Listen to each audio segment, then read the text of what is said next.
પત્ની પોતાના સેથાના સિંદૂર માટે કંઈ પણ કરવા માટે તૈયાર થઈ જાય છે, પરંતુ એક બનાવ એવું પણ બન્યો છે કે જ્યાં પત્નીએ પોતાના જ પિયરજનો સાથે મળી અને પોતાના જ સેથાના સિંદૂરને ખત્મ કરી નાખ્યું છે। આખરે પતિ પત્ની વચ્ચે એવું તો શું બન્યું કે સંબંધોમાં લોહી રેડાયું, એ જાણવા માટે જુઓ આ રિપોર્ટ।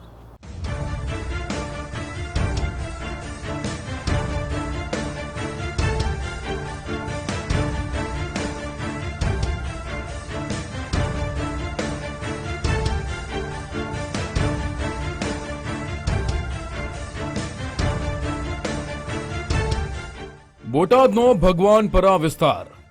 શુક્રવારની સાંજે આ વિસ્તારમાં ચકચાર મચી ગઈ। સાંજના સુમારે એક મકાનમાં ખૂની ખેલ ખેલાયો। એક યુવક પર બે પુરુષ અને બે મહિલા સહિતના લોકો છરી લઈ તૂટી પડ્યા। લોહી લુહાણ હાલતમાં જીવ બચાવવા યુવક દોડીને ઘરની બહાર આવ્યો અને ત્યાં જ ફસડાઈ પડ્યો। પરંતુ સવાલ એ હતો કે આ મકાનમાં યુવક કેમ ગયો હતો? કોણ હતો મૃતક? હુમલા કરનાર લોકો અને તેની વચ્ચે શું સંબંધ હતો? સૌથી મહત્વની વાત કે એવું તો શું કારણ હતું કે એક જ પરિવારના લોકો આ યુવકના લોહીના તરસ્યા બની ગયા? તો સાંભળો, ફોટામાં દેખાતા આ યુવકનું નામ કિશોર જતાપરા છે, જેની અન્ય કોઈએ નહીં પણ તેના સાસરિયાઓએ જ હત્યા કરી હોવાનો આરોપ લાગ્યો છે। બોટાદના ભગવાનપરા વિસ્તારમાં ખૂની ખેલ। યુવકની પત્ની અને સાસરિયાઓએ કરી હત્યા। સાસરીમાં પોતાની દીકરીને રમાડવા ગયો હતો યુવક। કિશોર જતાપરાની પત્ની 1.5 વર્ષની દીકરીને લઈ રીસામણે પિયર આવેલી છે, જેથી કિશોર પોતાની દીકરીને રમાડવા માટે અહીં આવ્યો હતો। પરંતુ તેને ક્યાં ખબર હતી કે પોતાની દીકરી સાથે તેના જીવનની આ છેલ્લી મુલાકાત બની જશે। સાસરીમાં આવેલી કિશોર સાથે પત્ની સહિત સાસરિયાઓએ માથાકૂટ કરી। કિશોરને એમ હતું કે હમણાં ઝઘડાનો અંત આવી જશે, પરંતુ એટલી વારમાં ઉશ્કેરાયેલા સાસરિયાઓએ એક સંપ કરી છરીના આડેધડ ઘા મારી તેની હત્યા કરી નાખી। ઘટનાની જાણ થતાં પોલીસ આવી કિશોરના પરિવારજનોને જાણ કરવામાં આવી હતી। પરિવારે કિશોરની પત્ની, સાસુ સસરા, સાળા વિરુદ્ધ ફરિયાદ નોંધાવી છે। ધરપકડ ન થાય ત્યાં સુધી મૃતદેહ સ્વીકારવાનો ઇનકાર કર્યો છે।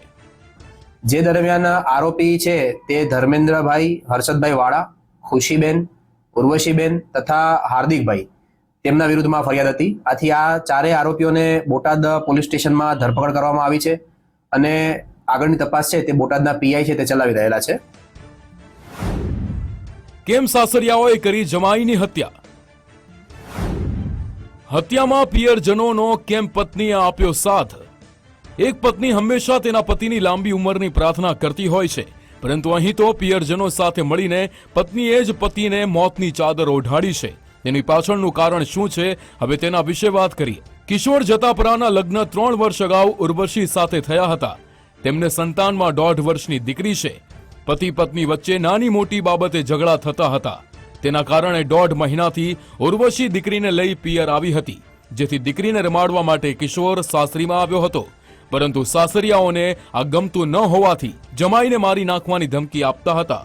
શુક્રવારની મોડી સાંજે કિશોર દીકરીને રમાડવા સાસરીમાં આવ્યો હતો, ત્યારે પત્ની ઉર્વશી, સાસુ સસરા અને સાળાએ ઝઘડો કર્યો। કિશોર કંઈ સમજે તે પહેલા ખભા, પીઠ, હાથ અને પડખાના ભાગે 10 જેટલા ઘા મારી મોતને ઘાટ ઉતારી દીધો। છરીના ઘા વાગતા લોહીના ખાબોચિયામાં ફસડાઈ પડ્યો અને તેનું મોત નીપજ્યું। મૃતકના પરિવારે કિશોરની પત્ની ઉર્વશી, સસરા ધર્મેન્દ્ર વાળા, સાસુ ખુશીબેન અને સાળા હાર્દિક વિરુદ્ધ બોટાદ પોલીસ સ્ટેશનમાં હત્યાના આરોપ સાથે ફરિયાદ નોંધાવી હતી। બોટાદ ટાઉન પોલીસ સ્ટેશન ખાતે આજે ખૂનનો ગુનો દાખલ થયેલો હતો। તેમાં વિગત જોઈએ તો ફરિયાદી જે આરતીબેન છે તેમના દ્વારા ફરિયાદ આપવામાં આવી હતી અને આ બનાવમાં મરણ જનાર જે કિશોરભાઈ ઉર્ફે ગડો તરીકે જે ઓળખાય છે તેઓ બોટાદના રહેવાસી છે અને તેમની પત્ની સાથે જ કૌટુંબિક અનબન ચાલતી હતી અને આ કારણોસર આ હત્યાનો અંજામ છે તે આપવામાં આવ્યો હતો। આ કામે જે આરોપી છે તેમાંથી ધર્મેન્દ્રભાઈ હર્ષદભાઈ વાળા છે તેઓ અગાઉ પ્રોહિબિશનના ગુનાઓમાં સંડોવાયેલા હોવાની હકીકત છે તે સામે આવી છે અને ભોગ બનનાર છે કિશોરભાઈ ઉર્ફે ગડો તે પણ અગાઉ બોટાદ પોલીસ સ્ટેશનમાં ગુનાઓમાં નોંધાયેલા છે।